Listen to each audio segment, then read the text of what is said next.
TDP కార్యకర్తల జోలికొస్తే ఖబర్దార్ అంటూ వార్నింగ్ ఇచ్చారు హిందూపురం ఎమ్మెల్యే బాలకృష్ణ. స్వర్గీయ ఎన్టీఆర్ హిందూపురం అంటే రెండో పుట్టినిల్లుగా భావించేవారన్నారు.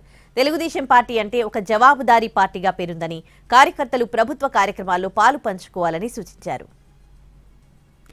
ముఖ్యమంత్రి అయినప్పుడు ఏది మొదలు పెట్టినా హిందూపురం నుంచి మొదలు పెట్టేవారు. ఆయనకి రెండో పుట్టినిల్లు హిందూపురం.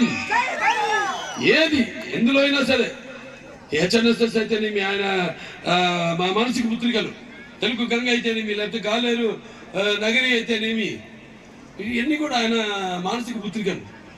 కానీ ఒక్కటి ఖబర్దార్, కార్యకర్తలు జోలికి కానీ, మా పనులు జోలికి కానీ ఎవరన్నా తక్కువ అంచనా వేస్తే సహించేది లేదు.